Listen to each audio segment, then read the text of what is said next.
آپ نے فرمایا کہ اللہ سے اس حال میں دعا کرو کہ تمہیں 100% یقین ہو کہ ابھی میں نے اللہ سے مانگا ہے، اب جب چاہے وہ مجھے دے دے، لیکن بس قبول ہے میری دعا۔ یہ انسان کا یقین ہونا چاہیے اللہ پر 100%۔ ہم یقین کریں، میں اپنی بھی مثال دیتا ہوں، ہم میں سے اکثر لوگوں کی مثال ہے، جب بھی میں دعا مانگتا ہوں مجھے تذبذب کا شکار ہونا پڑتا ہے، میں تردد میں ہوتا ہوں کہ یار میرا ایک کام پھنسا ہوا ہے، میں دعا تو کر لوں اللہ سے لیکن مجھے یقین نہیں ہوتا کہ یار پتہ نہیں یہ میرا کام حل ہوگا بھی نہیں۔ ہم میں سے اکثر لوگوں کی یہ حالت ہے، یقین نہیں ہوتا۔ ایک بات یاد رکھنا، یا تو میں جھوٹا ہوں یا تو میرا رب جھوٹا ہے، نعوذ باللہ۔ یہ دو ٹوک بات ہے۔ کس طرح؟ اللہ کا ایک طرف وعدہ ہے کہ ادعونی استجب لکم، مجھے پکارو میں تمہاری دعائیں قبول کروں گا۔ اب میں اللہ سے دعا کر رہا ہوں، میری دعا قبول نہیں ہو رہی، اب دونوں میں سے کوئی ایک تو جھوٹا ہے نا۔ اللہ کہہ رہا ہے کہ مجھے پکارو میں تمہاری دعا قبول کروں گا، میں اللہ کو پکار رہا ہوں، دعا قبول نہیں ہو رہی، اب دونوں میں سے کوئی ایک تو جھوٹا ہے، اور میرا اور آپ کا رب جھوٹا نہیں ہو سکتا، ہے ہی نہیں، وہ جھوٹ سے پاک ہے۔ اس کا مطلب ہم جھوٹے ہیں، ہمیں اللہ پر یقین نہیں ہے کہ وہ دعائیں قبول کرتا ہے۔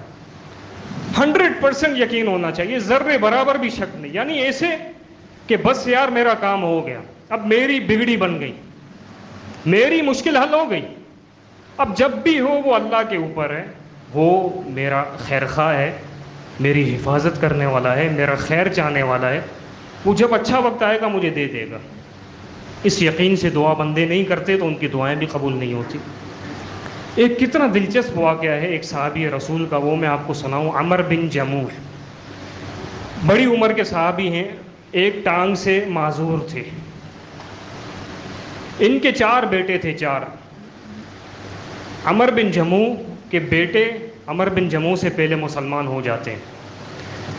یہ عمر بن جموح اپنے قبیلے کے سردار تھے، بہت شریف انسان تھے، عظیم انسان تھے، اور انہوں نے اپنے گھر میں ایک بت بنایا ہوا تھا جس کو یہ پوجا کرتے تھے۔ اب بیٹے تو مسلمان ہو گئے ہیں، ایک بیٹے کا نام تھا معاذ، اس کا ایک دوست تھا وہ بھی صحابی رسول، معاذ بن جبل، یہ معاذ بن عمر، وہ معاذ بن جبل، دونوں مسلمان۔ اب دونوں نے ایک شرارت کرنا چاہی۔ عمر بن جموح کے بیٹے نے اپنے دوست کے ساتھ مل کر یہ تدبیر کی کہ میرے ابا کا جو بت ہے اس کو ہم کہیں پھینک کر آتے ہیں۔ وہ راتوں رات گئے، بت کو گڑھے میں پھینک کر آ گئے، بنو سلمہ کا جو قبیلہ تھا وہاں پر۔ اب یہ باپ صبح کو اٹھا، دیکھا کہ میرا معبود کہاں گیا، اب یہ اپنے معبود کو ڈھونڈنے چلا گیا۔ جب دیکھا تو ایک گڑھے میں پڑا ہوا ہے، اس کو اٹھایا، اس کو نہلایا دھلایا، اس پر عطر لگائی، اور کہا اس معبود کو مخاطب کر کے کہ مجھے اگر پتہ چل گیا نا کہ تجھے کس نے گڑھے میں ڈالا ہے تو میں اس کو گڑھے میں ڈالوں گا۔ اب یہ سلسلہ روز رات کو چل رہا ہے، اب پتہ نہیں ہے باپ کو کہ میرا بیٹا ہی شرارت کر رہا ہے۔ ایک مرتبہ عمر بن جموح تھک گئے، بوڑھے صحابی تھے، اس نے کیا کیا، عمر بن جموح نے اپنے معبود کی گردن میں تلوار لٹکائی اور کہا کہ میں تھک گیا ہوں۔ کوئی وہ تصور نہیں تھا اسلام لانے والا، بس ایسے ہی، میں تھک گیا ہوں، اب تم خود ہی اپنا دفاع کر لینا، میں سونے جا رہا ہوں۔ سونے چلے گئے۔ صبح بیٹے نے کیا شرارت کی، ایک مرا ہوا کتا ڈھونڈا، اس کے ساتھ اس بت کو باندھ کر کنویں میں الٹا لٹکا دیا اور تلوار اس کی پھینک دی۔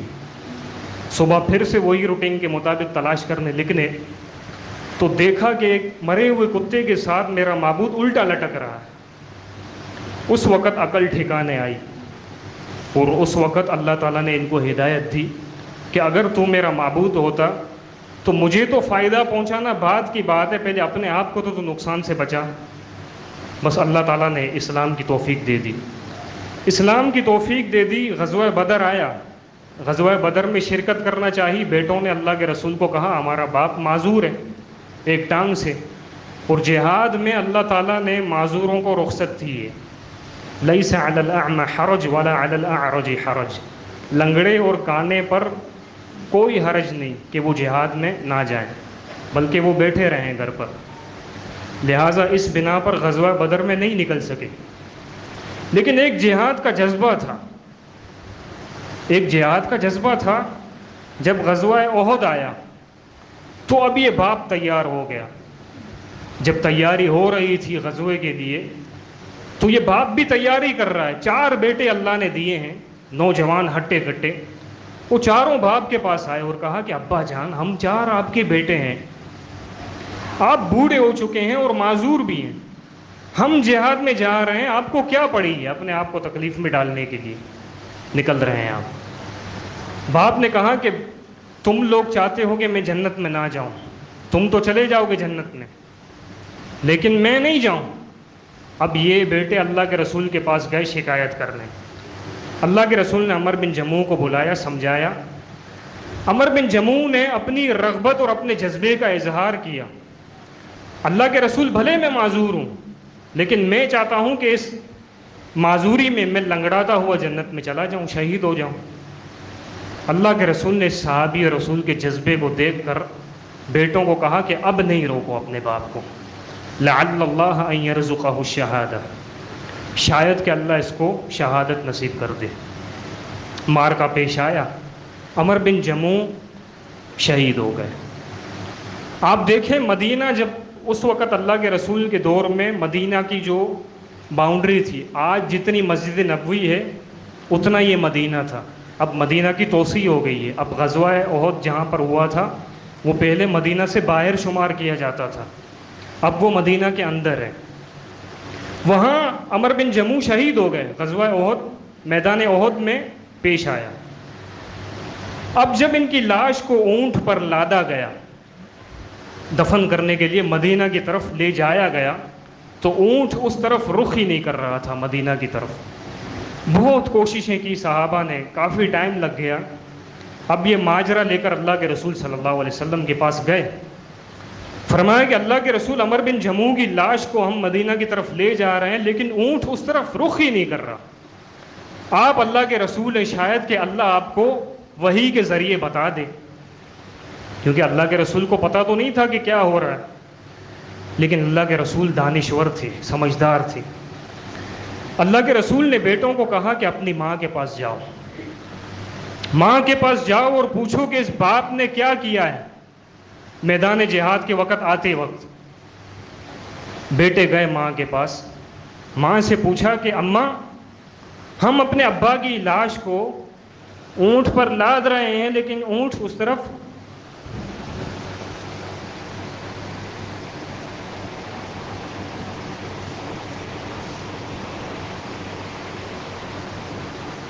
رخ نہیں کر رہا.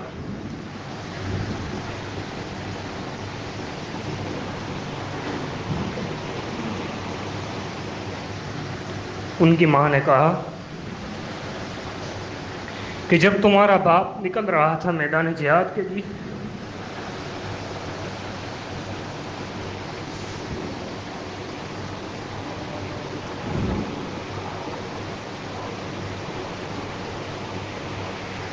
اس وقت اس کو کپڑے میں پہنا رہی تھی.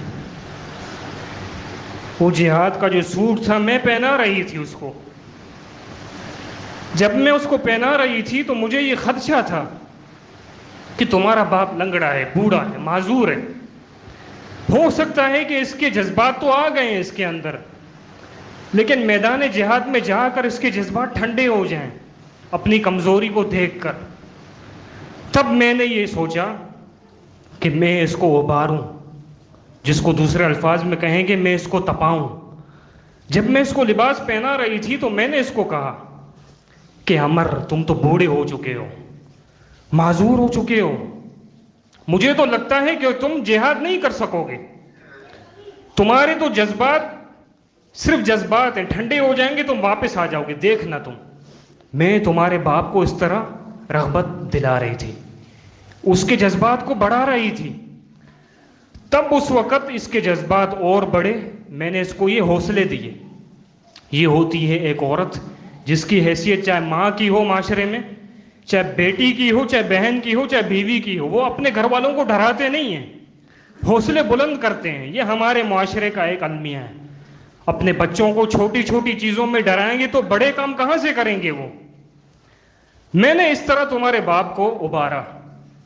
جب ابھارا تو اس وقت اس نے اللہ سے دعا کی یقین کے ساتھ. وہ دعا کیا کی؟ وہ دعا یہ کی کہ اللہم لا تردنی الی اہلی، اللہ میں تیری راہ میں نکل رہا ہوں، مجھے واپس مت لوٹانا.